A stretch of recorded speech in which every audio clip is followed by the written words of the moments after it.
श्री स्वामी समर्थ अनोळखी या मालिकेमध्ये तुम्हा सर्वांचं मनापासून स्वागत आहे.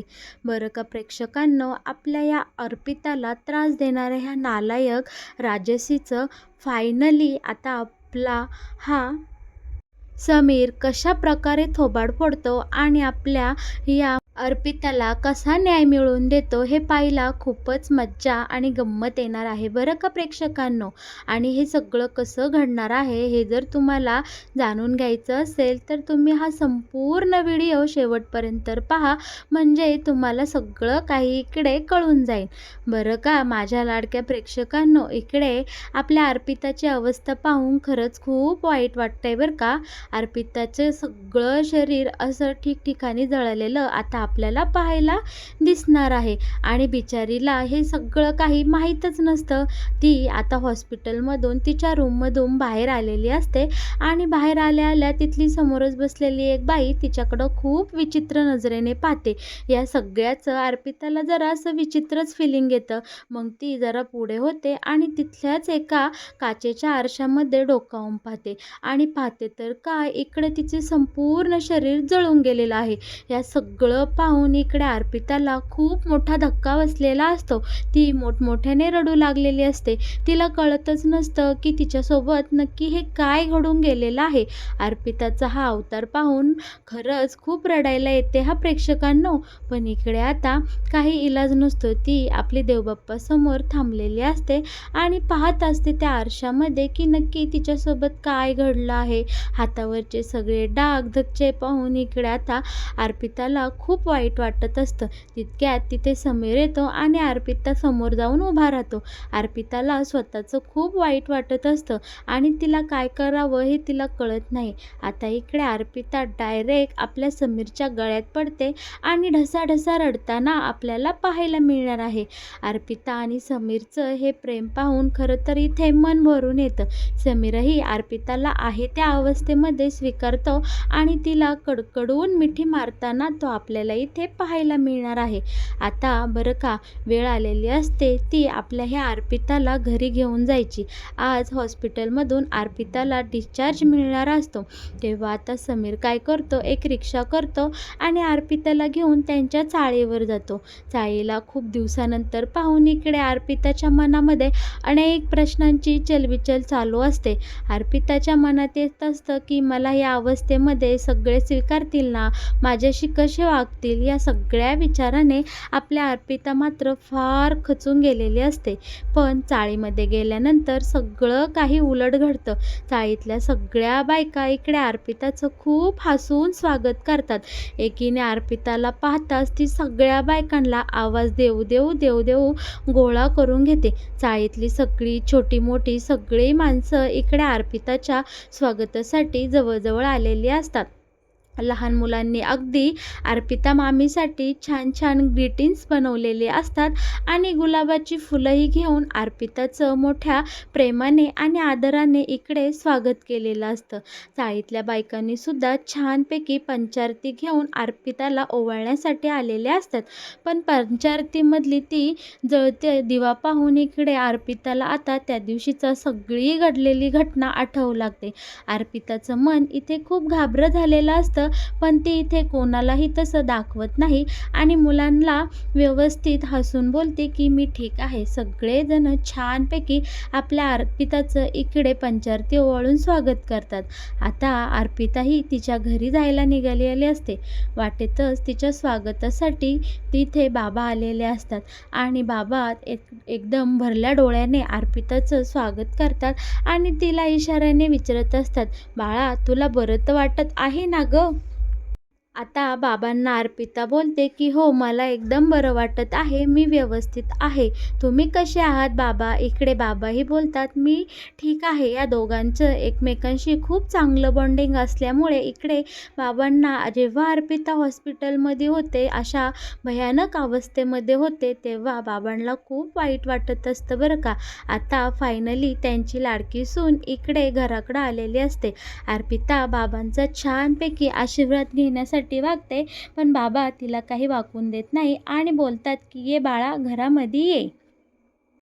आता अर्पिता घरामध्ये गृहप्रवेश करायला आलेली असते. म्हणजे थोडक्यात घरामध्ये पाऊल ठेवणार तोच इथे आता समीरची आई थेट अर्पितासमोर येऊन उभी राहते आणि इथे डायरेक्ट अर्पिताला बोलते, थांब, तू अजिबात घरात पाऊल ठेवायचं नाही.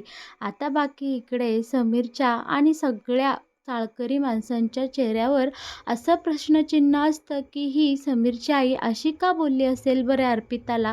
आणि सगळेजण इकडे आता टेन्शनमध्ये आलेले आपल्याला पाहायला मिळणार आहे. दुसरीकडे निकी आणि सलीन दोघेजण एका झाडाखाली छान बाकावर बसलेले असतात. इकडे दोघांच्याही छान अशा गप्पा चालू असतात. सलीन निकीला बोलतो, आपल्याला खूप दिवसानंतर आपली अशी स्पेस मिळाली आहे, बरं वाटतंय जरा असं शांत बसून. यावर निकी बोलते, हो ना यार, त्या हॉस्पिटलचं वातावरण खूप वाईट होतं. खूप वाईट वाईब त्या वातावरणातून येत होता. अजिबात चांगलं वाटत नव्हतं. सगळी निगेटिव्हिटी अशी आजूबाजूला पसरलेली होती. पण आता बाकी खरंच छान वाटतंय. पण सलीन, मला असं वाटतंय की आपली लाईफ ही खूप अवघड असते रे. मी तुला माझ्या आयुष्यातून अजिबात आता लांब जाऊन देऊ शकत नाही दीदीसोबत. आणि इकडे जे काही घडलं आहे त्यामुळे माझं मन खूप घाबरं झालं आहे. सलीन, ऐक ना रे, आपण आता लग्न करूयात का? आता मला तुझ्यापासून अजिबात लांब राहायचं नाही. आता बाकी इकडे निकीचे हे शब्द ऐकून सलीनच्या चेहऱ्यावरचा फारच रंग उडालेला आपल्याला पाहायला मिळणार आहे. नक्की काय असं झालं की सलीन फारच गप्प होतो आणि इकडे आता निकीला उत्तरच देत नाही. पण निकी मात्र इकडे या दोघांच्या लग्नाची स्वप्न पाहून मस्तपैकी दीदी, जिजू आणि देशमाने फॅमिलीसोबत राहण्याचं इकडं निकी खूप सुंदर असं चित्र रेखाटत असते आणि फक्त सलीनला ते सगळं सांगतच सुटलेले असते. पण याचं मात्र निकीच्या बोलण्याकडे अजिबात लक्ष नसतं. त्याच्या डोक्यात दुसरंच काहीतरी सुरू झालेलं असतं. दुसरीकडे इकडे समीरची आई अर्पिताला घरात येऊ देत नाही म्हणून इकडे समीर तिच्यावर खूप रागवलेला असतो. तो जातो आणि आईला बोलतो, आई प्लीज आज तरी तू काही तमाशा करू नकोस. त्या आजच हॉस्पिटलमधून घरी आलेल्या आहे आणि त्यांना आजच डिस्चार्ज दिलेला आहे. आता इकडे समीरची आई बोलते, काय रे, मी दरवेळेस फक्त तमाशाच करते का? हेच ओळखलं का तू तुझ्या आईला? आणि इकडे आता डायरेक्ट समीरची आई अर्पिताचा हात धरते आणि तिला सरळ घराबाहेर ओढत आणते. सगळे चाळकरी मंडळी इकडे आता या जिजीचा व्यवहार पाहत असतात. ती कशी या अर्पितासोबत वागते हे सगळं पाहत असतात. आता ही समीरची आई अर्पिताला घेऊन जिथं अर्पिताचा ॲक्सिडेंट झाला त्याच रूमकडे घेऊन तिला ओढत चाललेली असते. आणि त्या रूमकडे जाता जाता इकडे मात्र आता अर्पिताला खूप भीती वाटते. ती तिथे वाटेतच उभी राहते आणि तिच्या डोळ्यासमोरून हे सगळं चित्र आता जातं. तेव्हा आता समीर बोलत असतं, आई अगं सोड ना गं, कुठं घेऊन चालली आहेस तू तिला? आणि सगळी चाळकरी महिला मंडळीसुद्धा बोलत असतात, ही अशी का करत आहे बरं? जिथं अर्पिताचा ॲक्सिडेंट झाला तिथेच ती तिला घेऊन चालली आहे. तिला किती वाईट वाटत असेल, भीती वाटत असेल. पण इकडे आता समीरची आई कोणाचं एकही शब्द ऐकून घेत नाही आणि अर्पिताला थेट त्या रूममध्ये घेऊन जाते. आणि मग काय प्रेक्षकांनो, रूममध्ये गेल्यानंतर तिथलं चित्र एकदम कायापालटच झालेला असतो. सुंदर, स्वच्छ, व्यवस्थित सजवलेली ती रूम आता आपल्याला पाहायला मिळणार आहे. आता समीरची आई बोलू लागते की तिकडच्या जागेमध्ये हिला कशी बरं मी राहून देईल? तिथे किती 2च रूम आहेत आणि माझी खोली मी हिला देणार नाही. एवढं काय माझं मोठं मन नाही आणि हिला आता सध्या आरामाची गरज आहे. त्यामुळे ती इथेच राहिली ना व्यवस्थित राहील. आता 2 दिवसानंतर पोलीस येऊन गेल्यानंतर ही खोली मी चाळकऱ्यांच्या मदतीने व्यवस्थित स्वच्छ करून घेतली दीदीने आणि मी इथलं सामानही स्वच्छ लावून घेतलेलं आहे. आणि आता खरं तर ह्या मुलीला आरामाची गरज आहे, त्यामुळे ती इथेच राहिलेली योग्य ठरेल. आता इकडे समीरची आई समीरलाही निक्षून सांगते, तू आणि ही मुलगी इथेच राहायचं आहे. तू तिची व्यवस्थित काळजी घ्यायची आणि जेवणासाठी मात्र तुम्ही तिकडे आपल्या घरी या, म्हणजे सगळं काही ठीक होईल. आता इकडे अर्पिताला मनोमन खूप छान वाटलेलं असतं की इकडे तिच्या सासूने तिच्यासाठी एवढी छान तयारी केलेली आहे आणि नंदेचंही तिला खूप छान वाटत असतं आतून, की चला या दोघींनी माझ्यासाठी इतकी छान तयारी केली आहे. आता अर्पिता खूप हळव्या मनाची झालेली असते आणि ती डायरेक्ट इकडे आता तिच्या सासूला मिठीच मारते, तिच्या गळ्यात पडते. आता इकडे जिजीला मात्र एवढं प्रेम काही सहन होत नाही. ती तिला अर्पिताला अशी बाजूला घेते आणि बोलते, "हे बघ मुली, मी काय हे तुझ्या काळजीपोटी केलेलं नाही. मी पोलिसांच्या साठी हे सगळं केलेलं आहे. परत ते पोलीस येतील आणि माझ्या डोक्यावरच बसतील आणि त्या आजीचं तर काही भलतंच असतं. त्यामुळे मी इकडे तुझी काळजी घेत आहे आणि तुझ्यासाठी एवढं सगळं केलेलं आहे. याबद्दल तू काही गैरसमज करून घेऊ नको." इकडे मात्र अर्पिताला तिच्या सासूची काळजी अगदी मनोमन कळलेली असते आणि या सगळ्यावर अर्पिता फक्त एक गोड स्माईल देते. दुसरीकडे चाळीमध्ये आता पोलीस आलेले असतात. अर्पिताला डिस्चार्ज मिळाल्यामुळे आता पोलीस बाकीची जी काही प्रोसेस राहिलेली असते, चौकशी राहिलेली असते, ती करण्यासाठी ते आता इकडे चाळीकडे आलेले असतात. चाळीतल्या सगळ्या लोकांची चौकशी करतात आणि विचारतात, की अर्पिता आणि समीर घरी आले आहे का? तेव्हा सगळी चाळकरी मंडळी इकडे पोलिसांना सांगतात, "हो, ती आजच घरी आलेली आहे आणि तुम्ही इथे चौकशीसाठी आला आहात का?" तेव्हा पोलीस बोलतात, "हो, मी इथे चौकशीसाठी आलेला आहे. खरं तर आत्ता या सगळ्या केसची मेन चौकशी चालू झालेली आहे." आणि ही दुसरीकडे म्हणजे राजश्री नेमकी पोलिसांच्या पाठीमागे उभी असते आणि पोलीस काय काय बोलत आहे हे सगळं ती शांतपणे गपचूप ऐकत असते. पोलीस सगळ्या चाळकऱ्यांना सांगत असतात, की आता खरं तर हा अपघात कोणी घडवून आणला आहे याची आम्ही एकदम कसून चौकशी करणार आहे आणि गुन्हेगार कितीही शातीर असला तरी पाठीमागे तो एखादा पुरावा सोडतोच आणि त्या पुराव्याच्या आधारेच आम्ही पोलीस त्या गुन्हेगारापर्यंत अगदी अलगद पोचतो. ज्याने कोणी हा गुन्हा केला आहे त्याला आम्ही अजिबात सोडणार नाही. तेव्हा सगळेजण चाळीतली लोक म्हणत असतात, "हो साहेब, आम्हालाही बघायचं आहे की आमच्या अर्पिता ताईचा कोणी अपघात केलेला आहे आणि तिच्या बरोबर इतकं वाईट कृत्य नेमकं कुणी घडवून आणलेलं आहे." इकडे पोलीस बोलतात, "हो नक्कीच, गुन्हेगार एक ना एक दिवस नक्कीच आपल्या समोर येणार आहे." आणि राजश्रीने हे सगळं बोलणं ऐकल्यानंतर ती मागे खूप घाबरून गेलेली असते. अगदी तिला इकडे घामच फुटलेला असतो. मूर्ख मुलींनी छोट्याशा कारणासाठी म्हणजे स्वतःचं खरं करण्यासाठी एवढं मोठं घाणेरडं कृत्य केलेलं असतं. आता बाकी इकडे राजश्रीला तिच्या कर्माची फळं नक्कीच मिळणार असतात बरं का प्रेक्षकांनो. आता पोलीस इकडे समीरला आणि अर्पिताला भेटण्यासाठी जातात आणि त्यांना इकडे आता सासूसुनांचं गोड प्रेम पाहायला मिळतं. तेव्हा पोलीस बोलतात, "चला, आपल्याला इकडे थोडीफार चौकशी करायची आहे आणि बऱ्याचशा प्रोसेस पूर्ण करून घ्यायच्या आहे." तेव्हा समीर बोलतो, "ठीक आहे, चला आपण घरी जाऊन सगळं काही बोलूया." आता पोलिसांबरोबर सगळे एक एक करून पलीकडे घरी जातात. अर्पिता मात्र एकटी आता इथे रूममध्ये थांबलेली असते. ती खूप जरा मनोमन सुखावलेली असते घरी आल्यामुळे. पण नेमकी अर्पिता आता इकडे पाठीमागं वळून आरशात पाहते आणि अंगावरची शाल खाली टाकून देते. ती आता स्वतःला आरशामध्ये निरखून पाहू लागलेली असते आणि अर्पिताचं संपूर्ण भाजलेलं हे शरीर पाहून अर्पिताला खूप वाईट वाटत असतं.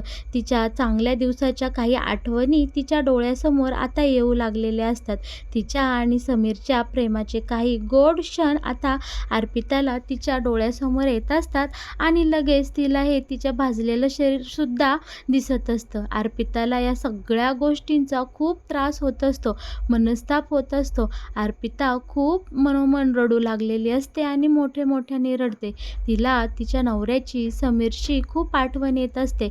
अर्पिता बोलत असते मनोमन, की माझ्या प्रेमाची कबुली मला समीरला देताच आली नाही आणि ते बोलता बोलता राहून गेलं. मी त्या दिवशी समीरला माझ्या प्रेमाची कबुली देणार होते, पण जाऊ दे, झालं ते झालं. पण आता नक्कीच मी त्याला माझ्या मनात जे काही आहे ते सगळं सांगून टाकेन. पण बरं का प्रेक्षकांनो, तिथे नेमकी ही राजश्री कडमडते आणि आपल्या या अर्पिताला खूप काही बोलू लागते. अर्पिताला बोलते, की "काय गं, हे काय तुझं सौंदर्य होतं आणि काय आता हे होऊन बसलं आहे?" माझा समीर किती छान आणि गोड दिसतो आणि हे तुझं बेसुरत आता झालेलं शरीर अजिबात त्याला शोभत नाही. तू आता समीरला अजिबात शोभत नाही अर्पिता. तू अजिबात त्याच्या जवळ जायचा प्रयत्नसुद्धा आता करू नकोस. इकडे आता ही राजश्री आपल्या अर्पिताला खूप वाईट साईड बोलते आणि तिचा सगळा कॉन्फिडन्स घालून टाकते. इकडे मनोमन आता अर्पिताला खूप वाईट वाटत असतं आणि ती मनाशी म्हणत असते, खरंच मी आता एवढी कुरूप झाले आहे, मी समीरला आता अजिबात आवडणार नाही. माझं प्रेम आता अधुरं राहिलं. आता मी समीरपासून लांब जाणार या विचाराने अर्पिताला मात्र खूप त्रास होत असतो. दुसरीकडे पोलिसांचे सगळे प्रश्न संपलेले असतात आणि समीरने त्यांच्या सगळ्या प्रश्नांची उत्तरं दिलेली असते. पोलिसांचं आता चहा-पाणी झाल्यानंतर समीर पुन्हा एकदा इकडे अर्पिता मॅडमला भेटण्यासाठी निघालेला असतो. आता समीर इकडे रूमकडे येतो आणि राजश्री ज्या प्रकारे आणि ज्या सुरामध्ये आपल्या अर्पिताला बोलत असते ते सगळं काही आता समीर दारातून ऐकत असतो.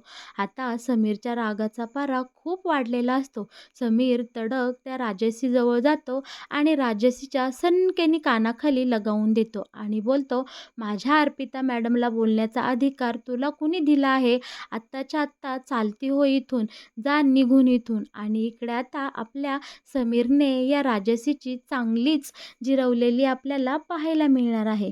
तर मग प्रेक्षकांनो, अनोळखी या मालिकेत येणारं हे नवीन वळण तुम्हाला कसं वाटलं? या मालिकेत येणारे अपडेट जर सगळ्यात आधी तुम्हाला जाणून घ्यायचे असतील तर तुम्ही आपल्या या चॅनलला नक्की सबस्क्राईब करा आणि हो, व्हिडिओला लाईक केल्याशिवाय अजिबात कुठे जाऊ नका.